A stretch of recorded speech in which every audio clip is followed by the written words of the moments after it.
Bonjour les traders rentables et bienvenue dans ce nouvel épisode de Parcours de trader. Retrouvez ici les folles histoires des traders qui ont marqué les marchés financiers de leurs empreintes. Découvrez leur parcours, pourquoi et comment ils ont réussi à rentrer dans l'histoire. Que vous soyez trader ou non, plongez-vous dans ces success stories qui ont inspiré des générations d'investisseurs en tout genre. Avant de commencer, on vous invite à vous abonner à la chaîne pour recevoir toutes les prochaines vidéos. On démarre tout de suite, c'est parti!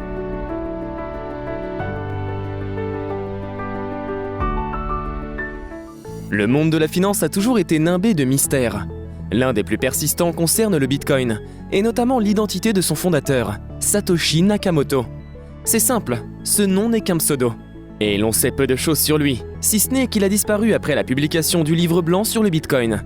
Une chose est sûre, c'est bien de lui que nous tenons le code qui a créé la crypto-monnaie la plus célèbre du monde. En réalité, Satoshi Nakamoto n'est pas la seule personne impliquée dans le lancement du Bitcoin. Et même si sa création remonte au 3 janvier 2009, la question interroge toujours aujourd'hui, car l'homme détient une grande réserve de sa crypto-monnaie d'une valeur de 5,8 milliards de dollars, selon un article du Time. Il est d'ailleurs fréquemment évoqué dans les discussions relatives au développement futur du Bitcoin. Nous avons enquêté pour vous. Découvrez donc les 3 personnes qui pourraient être Satoshi Nakamoto. Le premier candidat que nous allons évoquer semble déjà être le plus évident. Dorian Nakamoto.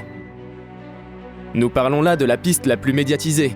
En effet, Dorian Prentice Satoshi Nakamoto, un développeur de logiciels, est présenté comme Satoshi Nakamoto par le média Newsweek, dans un article de mars 2014. Avec un tel nom, difficile d'échapper aux questions. La nouvelle provoque un mini-séisme dans le milieu des crypto-monnaies, mais aussi dans la communauté technologique au sens large. C'est alors la première fois qu'un média grand public tente de découvrir l'identité du créateur du Bitcoin.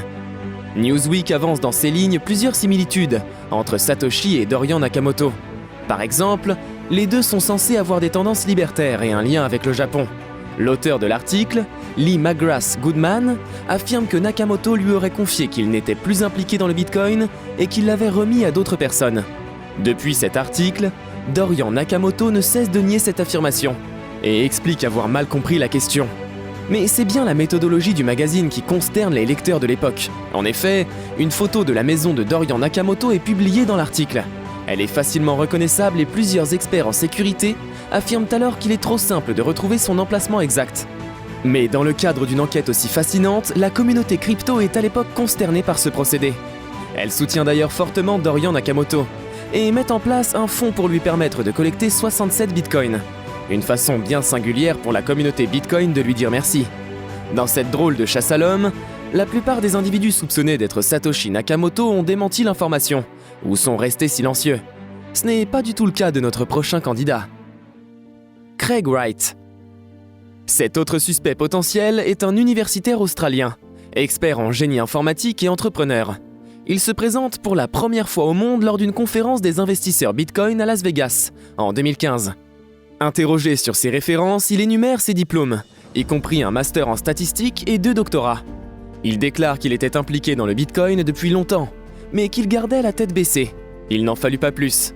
Peu de temps après, le magazine Wired écrit une histoire mettant en vedette Wright comme étant celui que tout le monde recherche. Selon ce média, les preuves les plus solides sont du côté de Craig Wright. Mais quelles sont ces preuves ? Premièrement, des similitudes dans les eurodatages des entrées de blog du secret Nakamoto et du blog de Wright. Deuxièmement, des fuites d'emails et de la correspondance avec l'avocat de l'Australien qui faisait référence à un grand livre distribué en peer-to-peer.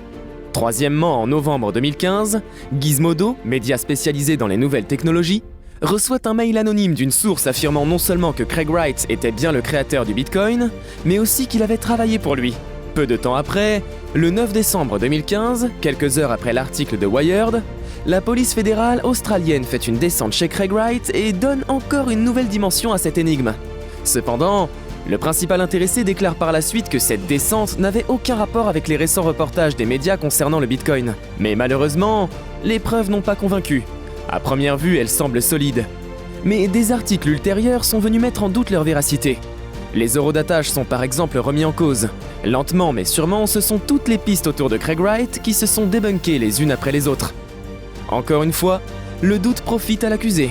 Craig Wright a su attirer l'attention des médias pour se tailler un rôle de premier plan au sein de la communauté crypto. Il travaille actuellement sur le Bitcoin Cash, une extension du Bitcoin. Il est également scientifique en chef chez N-Chain, une start-up qui développe un concurrent à la reine des crypto-monnaies. Mais même si dans ce genre d'histoire l'on préfère souvent croire aux pistes les plus excentriques, peut-être que dans ce cas précis, l'identité de la personne que nous cherchons se trouve dans les toutes premières pistes. Nick Szabo. Nick Szabo, ingénieur en informatique et juriste, fut l'un des premiers candidats. C'est un passionné de monnaie décentralisée qui a publié un article sur le BitGold, le précurseur de la première crypto-monnaie. Ainsi, il y décrit un protocole par lequel des bits coûteux et non modifiables pourraient être créés en ligne avec une dépendance minimale vis-à-vis de tiers de confiance. Dans plusieurs blogs et ouvrages, il est suggéré que l'étendue des connaissances de Szabo fait de lui le profil parfait pour être derrière Satoshi Nakamoto. Des analyses textuelles appuient cette théorie. Le chercheur Sky Gray en est persuadé. Des dizaines de phrases de Szabo sont similaires à celles de celui du livre blanc original du Bitcoin, notamment dans le style d'écriture. Cette preuve n'est cependant que circonstancielle, et Szabo nie en bloc. Malgré tout, la recherche sur la façon dont le livre blanc du Bitcoin a été écrit montre des similitudes remarquables. L'une des choses les plus curieuses est que Satoshi Nakamoto y fait de nombreuses références à des idées utilisées par BitGold, sans mentionner directement ce concept. En résumé, 11 ans après la création du Bitcoin, la communauté crypto est toujours obligée de fonctionner avec l'étonnante énigme de l'identité de Satoshi Nakamoto, qu'elle le veuille ou non.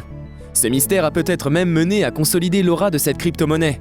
Il a pris une telle ampleur aujourd'hui, même si Satoshi Nakamoto décidait de dévoiler qui il est, il faudrait convaincre toute la communauté cryptographique. Ce serait un énorme défi. Le raid sur Craig Wright n'est qu'un petit avant-goût des risques auxquels le vrai Satoshi Nakamoto se trouverait confronté. En fin de compte, l'identification du créateur de Bitcoin peut être dangereuse pour lui. Son silence complet depuis le printemps 2011 signifie qu'il est probable que nous n'entendrons plus jamais parler de lui. Néanmoins, le Bitcoin continuera lui d'exister, malgré ce mystère. Vous avez aimé cette vidéo? N'hésitez pas à mettre un pouce bleu. Cette histoire vous a inspiré? Vous souhaitez en savoir plus sur l'investissement sur les marchés financiers? Nous vous avons préparé une formation gratuite qui est disponible en haut à droite de la vidéo et dans la description. À bientôt pour une prochaine vidéo.